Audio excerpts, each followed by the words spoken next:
السلام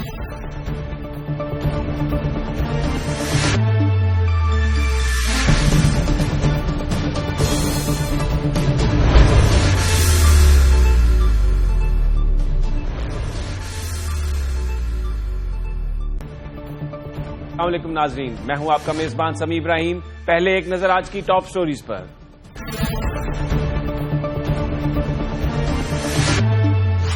مذاکرات اگلے مرحلے میں داخل، اب رابطہ کاری سے نکل کر دوسرے مرحلے میں داخل ہو گئے ہیں۔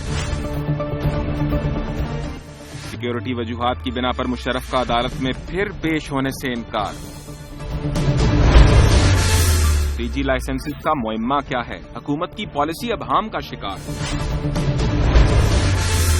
طالبان کی مذاکراتی کمیٹی کا مطالبہ وزیراعظم نواز شریف نے تسلیم کر لیا ہے، مان لیا ہے اور کل ناشتے پر دونوں کمیٹیوں کو بلا لیا ہے۔ ذرائع کا یہ کہنا ہے کہ اس پر بات چیت ہوگی کہ کس طرح مشاورتی عمل کو مزید آگے بڑھایا جائے، اور اس بات کا امکان ہے کہ حکومتی مذاکراتی ٹیم میں کچھ ایڈیشنز ہوگی۔ گورنر KPK کو بھی ممبر بنایا جا سکتا ہے، چودھری نثار فوکل پرسن بن سکتے ہیں، اور شاید سروسز سے بھی کوئی آدمی لیا جائے، کیونکہ طالبان کا یہ مطالبہ ہے کہ وہ بات کرنا چاہیں گے فوجی حکام سے۔ انہوں نے ماضی میں یہ بھی کہا تھا کہ وہ ISI کے چیف اور پاک فوج کے سربراہ سے ملاقات کرنا چاہیں گے۔ بہت سارے لوگ، بہت سارے حلقے یہ کہہ رہے ہیں کہ اس وقت جو پاکستان کی فوجی قیادت ہے وہ شاید یہ جو ڈیولپمنٹ ہے اس سے خوش نہیں، کیونکہ آج بھی ہنگو میں حملہ ہوا ہے، 6 سیکیورٹی اہلکار شہید کر دیے گئے ہیں۔ ابھی تک کسی گروپ نے رسپانسبلٹی قبول نہیں کی، لیکن بہت سارے لوگوں کا یہ خیال ہے کہ یہ جو سارے دھماکے ہیں، یہ جو ساری وارداتیں ہیں، در حقیقت طالبان ہی کر رہے ہیں، لیکن اب فرق صرف یہ ہے وہ اس کو تسلیم نہیں کر رہے۔ آج leader of the opposition Khurshid Shah نے بھی یہ کہا کہ فوج کو مذاکراتی کمیٹی میں شامل نہیں ہونا چاہیے، حکومت اس میں لیڈ رول ادا کرے اور جو بھی فیصلہ حکومت کرے گی فوج آئین اور قانون کے تحت اس پر عمل کرنے کی پابند ہے۔ اس ساری صورتحال پر گفتگو کریں گے۔ ہمارے ساتھ ہیں جناب بابر اعوان اور ایئر مارشل ریٹائرڈ جناب شاہد لطیف صاحب۔ سب سے پہلے بابر اعوان صاحب، السلام علیکم۔ جی وعلیکم السلام۔ اعوان صاحب، یہ بیان فرمائیے گا کہ طالبان کی ایک شرط تو مان لی، آج وزیراعظم نے ان سے ملاقات کے لیے کل انہیں بلا لیا، اور جو شرائط وہ ان کی ہیں اس میں ایک تو یہ ہے کہ جو ان کے پاس قیدی ہیں حکومت کے پاس وہ ان کی رہائی چاہتے ہیں۔ یہ بیان فرمائیے گا قانونی طور پر کیا یہ حکومت کر سکتی ہے کہ ان کو رہا کر دے، کیونکہ ماضی میں بھی کچھ مقدمے ختم کیے گئے NRO کے تحت اور پھر سپریم کورٹ نے اس کو کالعدم قرار دے دیا؟ دونوں سوالوں پہ آئین اور قانون کی روشنی میں شارٹ کامنٹ کر دیتا ہوں۔ پہلا کامنٹ یہ ہے کہ جو حاضر سروس کسی فوجی کو اگر گورننس کے اسینشلی مذاکرات گورننس کا افیئر ہے نا، پولیٹیکل لیڈرشپ کا اور گورنمنٹ کا اور ایگزیکٹو اتھارٹی کا کام ہے، اس میں اس کو لائیں گے تو آئین میں کوئی ایسی دفعہ نہیں ہے جس کے مطابق فوج اس کو سپیئر کر کے اس طرح کی کمیٹی میں بیٹھنے کی اجازت دے سکے۔ I think this would be violation of the constitution, 1۔ دوسرا یہ کہ ضابطہ فوجداری کے مطابق بھی جب انٹرنل ڈسٹربنس ہو تو فوج کو آپریشنل ایریا میں for the purposes of acting in aid to the civil power, مثال کے طور پہ کہیں پہ پل گر گیا، کہیں پہ سیلاب آ گیا، کسی جگہ زلزلہ ہے تو وہاں اس کو بھیجا جا سکتا ہے۔ لیکن اس طرح کے کسی کام میں فوج کو انوالو کرنے کا مطلب یہ ہوگا کہ اس حکومت نے سیاست میں فوج کو ملوث کر دیا۔ کیا فوج سیاست میں اس مرحلے پہ ملوث ہونا چاہے گی اس طریقے سے؟ یہ بہت عام سوال ہے۔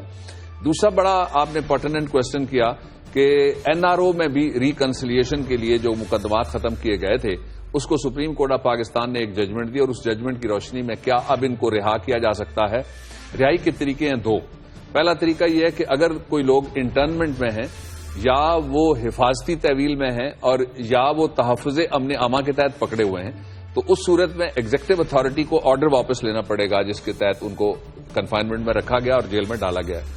اور جن کے خلاف مقدمات ہیں ان کے لیے وہ عدالتیں جن کے پاس وہ مقدمات پینڈنگ ہیں وہاں ضابطہ فوجداری ہی کے مطابق ایک آپشن گورنمنٹ کے پاس یہ ہے کہ وہ ان مقدمات کو واپس لے لے۔ لیکن ایسے مقدمات جن میں پرائیویٹ پارٹیز بھی ہیں، اگر کسی کا کوئی مرا ہوا ہے تو وہاں حکومت کو اختیار نہیں رہتا۔ 345 ہے CRPC کا جو اختیار وارثوں کو دے دیتا ہے جو مقتول کے ہیں۔ اور تیسرا جو آپشن ہے وہ ہے ضمانت، کہ کیا عدالت کسی کو اتنے ہینیس کرائم میں ضمانت پہ چھوڑ سکتی ہے، اور کیا پھر حکومت جا کے خود درخواست دے گی کہ جناب یہ ضمانت پہ اس کو چھوڑ دیجئے یا نہیں؟ میرا خیال یہ ہے کہ یہ ایک پیچیدہ قانونی اور آئینی سوال ہے۔ اس کو ایگزامن کرنا پڑے گا حکومت کو پہلے اس مطالبے کے اوپر بات کرنے کے لیے. ہمارے ساتھ رہیے ایوان صاحب.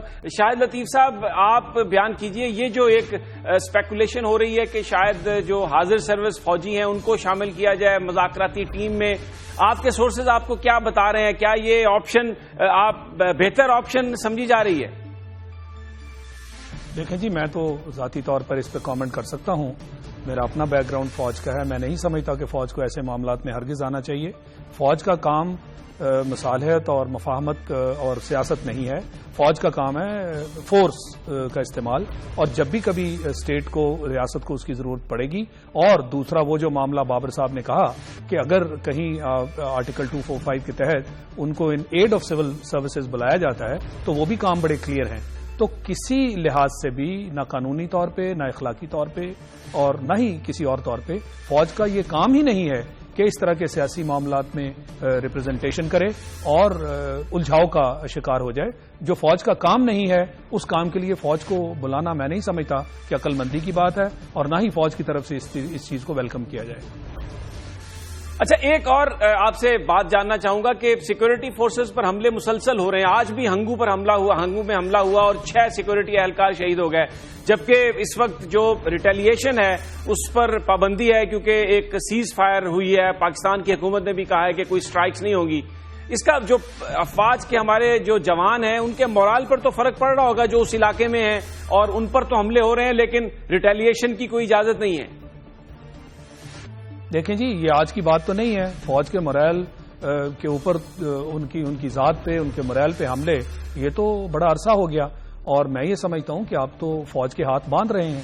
اور جب ریٹیلیٹری سٹرائکس نہیں تھی اس سے پہلے فوج کوئی ایکشن ہی نہیں لے رہی تھی, تو ایک لازمی چیز ہے, ایک وقت آیا جب یہ طے کر لیا گیا کہ اس طرح تو کام نہیں چلے گا. جنرل راحیل شریف کی آپ کو اسٹیٹمنٹ یاد ہے جس میں انہوں نے بنو والے معاملے کے بعد کہا تھا کہ اگر یہ دہشت گرد سمجھتے ہیں کہ مذاکرات کے نام پر یہ حملے اپنے جاری رکھیں گے اور ہمیں نقصان جو ہے ہم اٹھاتے رہیں گے اس کا, تو یہ ایسا نہیں ہوگا, اور ہم دہشت گردوں کے گھر تک جا کے ان کا مقابلہ کریں گے. اور آپ نے دیکھا کہ اس کے بعد حملے کیے گئے, ریٹیلیٹری سٹرائکس ہوئیں, اور اس کا فوری طور پہ آپ کو نتیجہ نکلا. یہ غلط بیانی کی جا رہی ہے کہ مذاکرات کے نتیجے میں آج آپ کو کچھ ریزلٹس ہیں وہ نظر آئے. کون سے مذاکرات؟ وہ اے پی سی کے بعد 6 مہینے مذاکرات ہوتے رہے, کوئی نتیجہ نظر نہیں آیا. یہ تو بات پہلی مرتبہ جب وہاں سے کوئی آپ کو جواب ملا وہ اس وقت تھا جب بنو کی کاروائی انہوں نے جو کی, اس کے بعد آپ نے ایئر سٹرائکس کی. فوری طور پہ ایک لچک سامنے آئی, کمیٹیاں بنی. کمیٹیوں کے ساتھ پھر سے آپ نے دیکھا کہ بڑے بھیانک قسم کے جو ہیں وہ حملے کیے گئے, اور اس کے طور پہ پھر سے سیکنڈ دور سٹرائکس کا جو ہوا اس کے تحت آج آپ یہ دیکھ رہے ہیں کہ سیز فائر کی پیشکش ہوئی ہے. میں یہ سمجھتا ہوں کہ ان کی طرف سے مہلت مانگی جا رہی ہے, اور اس کے علاوہ اور کوئی مجھے اس کا نظر نہیں آتا جواز. اور اگر آپ اس طرح سے, یہ سیز فائر بھی نہیں ہوا, یہ تو اب ایک دوسرا طریقہ اختیار کر لیا گیا کہ جو مین TTT گروپ ہے وہ آپ سے کہتا رہے گا کہ جناب ہم انوالو نہیں ہیں, اور یہ جن کو سو کالڈ سپلنٹر گروپس کہا جا رہا ہے وہ ان سے اٹیکس کرواتے رہیں گے آپ. تو کیا یہ قابل قبول ہے؟ اور ابھی آپ نے دیکھا کہ سیز فائر اناؤنس ہوئے 2-3 دن ہوئے ہیں, اور جس طرح کے واقعات آپ کے سامنے آ گئے, آج آپ نے دیکھا ہنگو پہ ہوا, آپ نے دیکھا چارسدہ پہ ہوا, اس کے پہلے آپ نے دیکھا کچہری میں کیا ہوا. تو یہ تو کھلم کھلا دہشت گردی ہے, اور دہشت گردی پیرالل میں جاری رکھی گئی ہے. یہ پارٹ آف ٹیکٹکس ہے. میرے نزدیک یہ اس لیے کیے جا رہے ہیں کہ جب آپ سیز فائر کے بعد کوئی مذاکرات کی بات چیت کریں تو وہ جو مذاکرات پہ آپ نے ٹیبل پہ آنا ہے اس دوران آپ اپنی طاقت کو قائم رکھیں تاکہ مذاکرات پہ آپ کی بات سنی جائے. اور یہ ٹپیکل ٹیکٹکس ہیں. میں یہ سمجھتا ہوں کہ یہ جو آپ کے آپریشنز تھے ان کو ریٹیلیٹری نہیں ہونا چاہیے تھا. کہ یہ ٹیکٹکس ہیں اور در حقیقت سپلنٹرز گروپ سے حملے کروائے جا رہے ہیں, اور اس وقت جو پاکستان کی سیکیورٹی فورسز ہیں ان کے ہاتھ پاؤں باندھے جا رہے ہیں. ناظرین, یہاں پر ہم لیتے ہیں ایک بریک, اور بریک کے بعد ہمیں ایاز وزیر جوائن کریں گے جو فاٹا سے جن کا تعلق ہے MNA ہے. ان سے ہم یہ جاننے کی کوشش کریں گے کہ اس سارے قصے میں یہ جو مذاکرات ہو رہے ہیں اور جو ایکشن کی باتیں ہو رہی ہیں, کیا کسی نے فاٹا میں بھی جا کے پوچھا وہاں کے لوگوں سے کہ وہ کیا چاہتے ہیں اور امن کس طرح سے بحال ہو سکتا ہے. لیکن سب ایک مختصر سی بریک کے بعد.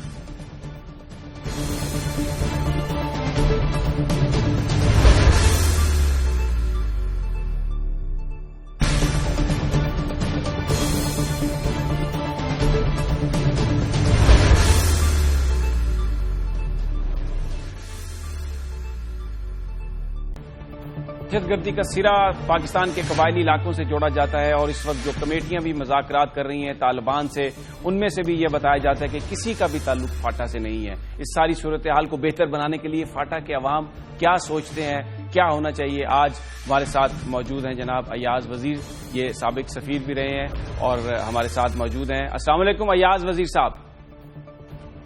وعلیکم السلام۔ ایاز صاحب، یہ بیان کیجیے گا کہ اس وقت جو صورتحال ہے، جس طرح مذاکراتی کمیٹیاں کام کر رہی ہیں، فاٹا کے جو لوگ ہیں وہ اس سارے پروسیس کو کس طرح سے دیکھتے ہیں؟ آپ سے بھی کسی نے پوچھا کہ اس مسئلے کا حل کیا ہے یا یہ جو مسئلہ بگڑا کیسے ہے؟ دیکھیے، فاٹا کے عوام سے کسی نے جب سے پاکستان بنا ہے ابھی تک کسی نے پوچھا ہی نہیں ہے۔ 66 سالوں سے فاٹا پہ حکومت کی جاتی ہے، ان سے پوچھا نہیں جاتا۔ ان کے لیے فیصلے اور لوگ کرتے ہیں پشاور میں یا اسلام آباد میں، تو ہم سے پوچھنے کی ضرورت شاید ابھی محسوس نہیں کی گئی۔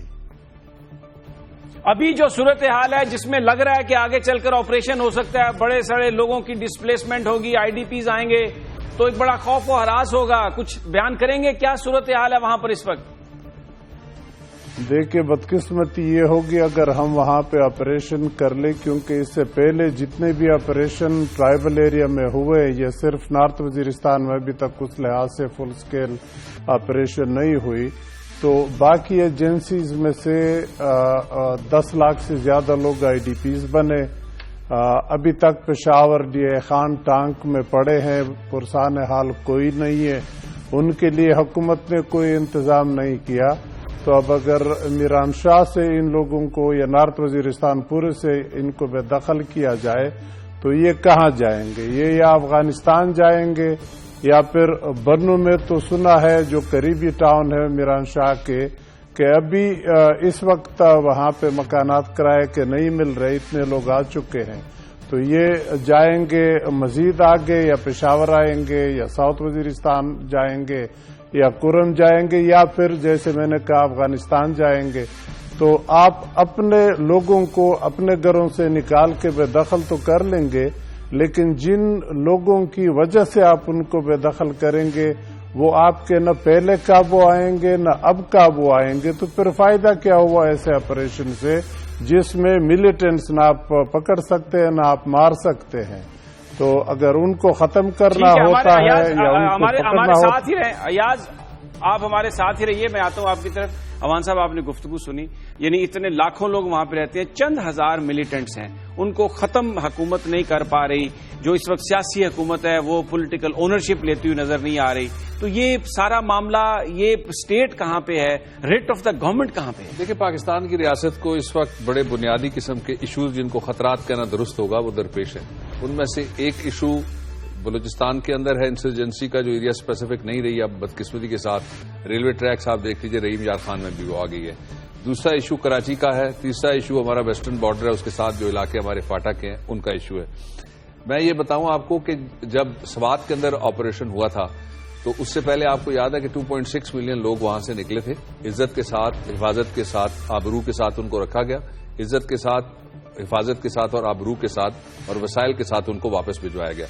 اور وہ ڈسپلیسمنٹ، کوئی اس وقت لوگ یہ کہہ رہے تھے کہ یہ ساری کی ساری وہی صورتحال ہوگی جو افغان مہاجرین والی ہے، لیکن نہیں ہوئی۔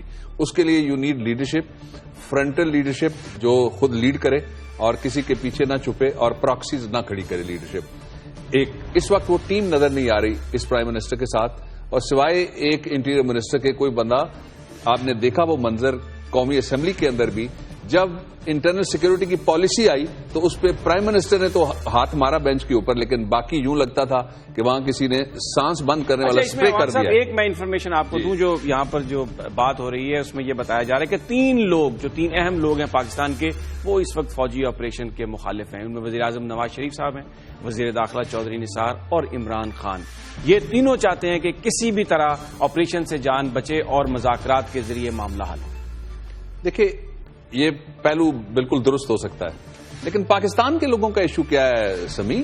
ان کا ایشو یہ ہے ان کو حفاظت دو، ان کے سکول پروٹیکٹ کرو، ان کے شہر پروٹیکٹ کرو، ان کا کراچی پروٹیکٹ کرو، ان کا اسلام آباد پروٹیکٹ کرو، ان کا پشاور پروٹیکٹ کرو، ان کا میران شاہ پروٹیکٹ کرو۔ کیا ریاست ایک ایک ایریا کی پولیٹیکل گیمک کھیلنے کے لیے یا ایک ایریا میں آپریشن کرنے کے لیے یا نہ کرنے کے لیے باقی ساری ذمہ داریوں سے بری ذمہ ہو گئی اور ایبڈیکیٹ کر دیا اس نے اپنے آپ کو کہ جی اب اپنا حفاظت آپ خود کیجئے. 2 بیانات جو آئے انتہائی تکلیف دی ہے پاکستان کے لوگوں کو اور نا امیدی ہوئی ہے اس سے. اس نظام کے بارے میں پہلے بھی کسی کو میرے سمیت کسی کو کوئی امید نہیں ہے. پہلا بیان تو یہ ہے کہ ڈیفنس منسٹر نے یہ کہا کہ جی وہ دیکھیے فلاں طبقے نے تو سوری نہیں کہا. یہ آپ کا یہ کام ہے؟ ڈیفنس منسٹر جو ہے وہ دفاع پاکستان کا ذمہ دار ہے, آپ باہر تو نکلیں. پھر جب وہاں کچہری میں آتے ہیں انٹیریئر منسٹر تو ان کے ساتھ رات کو بھی جاگر پہنے ہوئے ایک جو آپریشن کے انچارج ایس پی صاحب ہیں وہ آئے اور انہوں نے ساتھ ایک پہنا ہوا تھا وہ جو جیکٹ تھا, he was not in the uniform. یعنی اس طرح سے کیجولی لوگوں کی جو جانیں جا رہی ہیں جہاں جہاں بھی جا رہی ہیں اور ہزاروں کی تعداد میں سالانہ جا رہی ہیں, ان کے اوپر یہ بڑا ظالمانہ طرز عمل ہے. انتظامیہ کا ہو, بیوروکریسی کا ہو یا پولیٹیکل ایلیٹس اور لیڈرشپ اور یا ایگزیکٹو اتھارٹی کا ہو. ایشو یہ نہیں رہا اب صرف کہ ایک جگہ مذاکرات ہوں گے تو مسئلہ حل ہو جائے گا پورے پاکستان کا. آپ نے دیکھ لیا نا. ایشو یہ ہے کہ کیا پاکستان کی اس نیوکلیر بلسٹک ریاست کے پاس ان کو اپنے ایسٹس کو بچانے کے ساتھ اپنے لوگوں کو بچانے, اس سرزمین کو بچانے کی بھی صلاحیت ہے یا نہیں ہے. یہ پولیٹیکل لیڈرشپ کا کام ہے. بہت شکریہ جناب بابر امان صاحب. اور ایاز وزیر صاحب آپ کا بھی بہت شکریہ جو یہ کہہ رہے ہیں کہ وہاں پر لاکھوں لوگ ہیں, پریشان ہیں اور کوئی بھی اگر وہاں پر ایکشن ہوا تو آئی ڈی پیز آئیں گے, لوگ ہجرت کریں گے. اور اس وقت جو نیئر بائی ایریاز ہیں وہاں پر مکانات بھی کرائے پر نہیں ہیں. حکومت کو چاہیے کہ بالکل ویسا ہی بندوبست کرے ان لوگوں کے لیے جو وہاں سے نکلیں گے جس طرح سوات آپریشن کے وقت کیا گیا. اور اس کے ساتھ انہوں نے یہ بھی گلہ کیا کہ پچھلے 66 سالوں میں کبھی حکومت نے فاٹا کے عوام سے آ کے یہ نہیں پوچھا کہ وہ کیا چاہتے ہیں, ان کے مسائل کس طرح سے حل کیے جائیں اور یہ جو دہشت گردی کا معاملہ ہے, یہ جو گروپس ہیں, ان سے چھٹکارا کس طرح سے حاصل کیا جا سکتا ہے. ناظرین یہاں پر ہم لیتے ہیں ایک بریک اور بریک کے بعد ہم بات کریں گے جناب پرویز مشرف کے مقدمے کا, جس میں آج یہ بتایا ان کے وکلاء نے عدالت میں کہ اس عدالت پر بھی حملہ ہونے والا ہے. ان کے پاس یہ انفارمیشن ہے, جج بھی مارے جائیں گے. اور یہ کہا پرویز مشرف کے وکلاء نے کہ ان کو یہ خط آیا ہے ٹی ٹی پی کا جس میں کہا گیا کہ اگر آپ مقدمے سے علیحدہ نہیں ہوں گے تو آپ کے سر تن سے جدا کر دیے جائیں گے. بات کریں گے احمد رضا قصوری سے, لیکن ایک بریک کے بعد.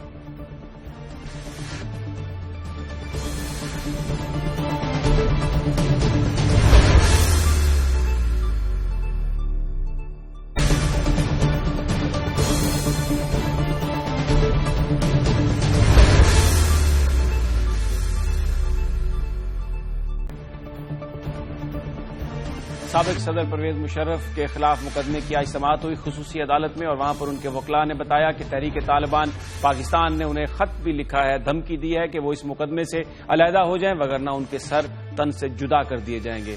اس موقع پر پرویز مشرف کے وکلاء نے عدالت کو مخاطب کرتے ہوئے کہا کہ ان کے پاس یہ انفارمیشن ہے, انہیں یہ اطلاع دی گئی ہے کہ اس عدالت پر بھی حملہ ہوگا اور اس میں تمام لوگ مارے جائیں گے, پروسیکیوٹر بھی مارے جائیں گے, اور جب دھماکہ ہوگا تو پھر شاید ججز بھی اپنی زندگی نہ بچا پائیں. انہوں نے کہا کہ اس مقدمے کو بالکل غیر معینہ طور پر اس کو ملتوی کر دینا چاہیے. اور یہ جو ساری گفتگو تھی, ایک تو تحریک طالبان کا لیٹر تھا اور دوسرا وہ تفصیلات تھیں جو اسلام آباد کی عدالت میں جس وقت حملہ کیا اور جس طرح جج کو ہلاک کیا گیا. بتایا جا رہا ہے کہ رفاقت اوان جس وقت حملہ ہوا اپنے عدالت میں موجود تھے, وہ اٹھ کر تو اپنے چیمبر میں چلے گئے, انہوں نے اپنے کمرے کو بھی اندر سے بند کر لیا, لیکن حملہ آوروں نے بلاسٹ کیا, اس چیمبر کا دروازہ توڑا اور اندر گھس کر انہوں نے ان کو گولی ماری. آج اس صورتحال پر گفتگو کے لیے ہمارے ساتھ موجود ہیں جناب احمد رضا قصوری جو وکیل ہیں پرویز مشرف صاحب کے. السلام علیکم قصوری صاحب. السلام.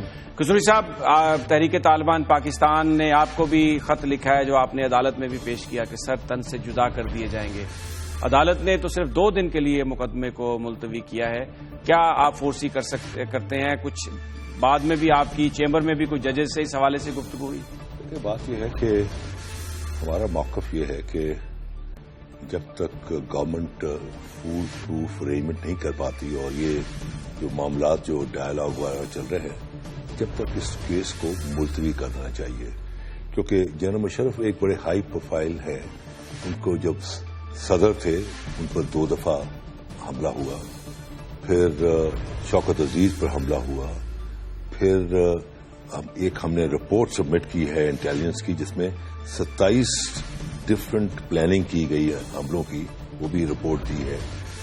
تو ہمارا موقف یہ ہے کہ جنرل مشرف کی اگر عدالت سیکیورٹی کا فول پروف اندیا نہیں دیتی اس صورت میں it will be very unfair to call him, کیونکہ he is a very high profile. Foolproof سے آپ کی کیا مراد ہے؟ اگر کوئی خودکش آ رہا ہے تو وہ تو اپنے آپ کو مارنے کے لیے، دھماکے سے اڑانے کے لیے آ رہا ہے، تو کسی بھی جگہ سیکیورٹی کو فول پروف کیسے بنایا جا سکتا ہے؟ یہ فول پروف کا یہ ہے کہ مثلا یہ جو جہاں ہو رہا ہے یہ ہے national library which is a open space.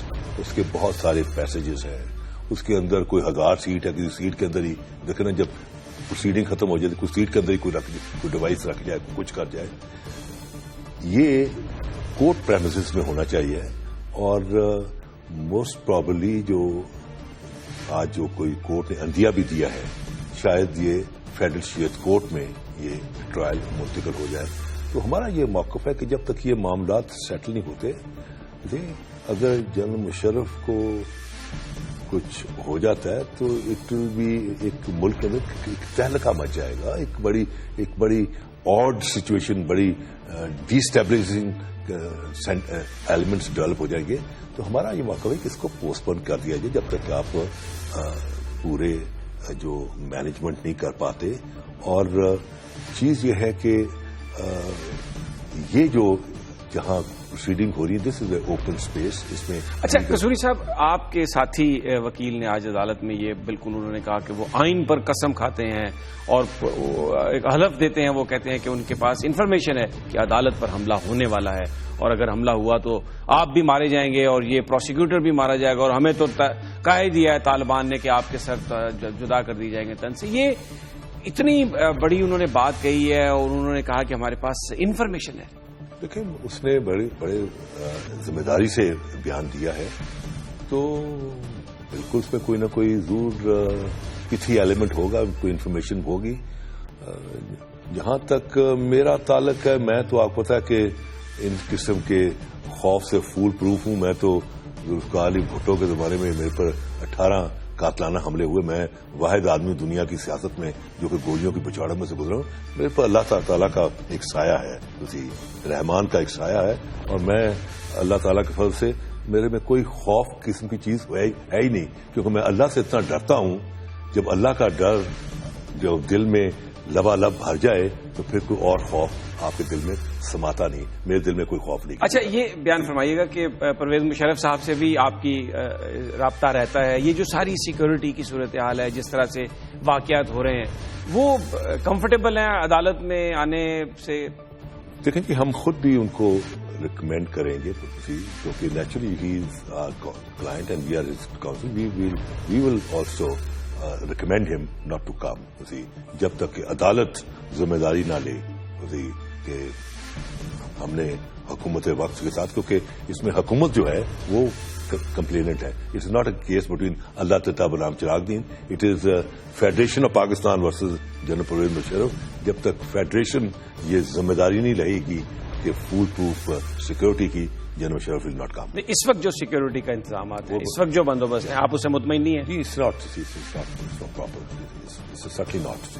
اور خاص طور پر دیکھیں جنرل مشرف کا مذاق اڑایا گیا آپ کے کالموں میں، آپ کے ٹاک شو میں کہ جی کبھی آزو بازو میں نکل آئے ایسی بام نکل، کبھی دیز لیکن فریڈم ہے، آزادی ہے، میڈیا تو کچھ بھی بات کر سکتا ہے. لیکن اب دیکھیں کہ اس قصے کے بعد وہ تمام جو ایک مذاق کا پہلو تھا اور جو ہم ہائی لائٹ کر رہے تھے وہ اب ایویپوریٹ کر کے ہے.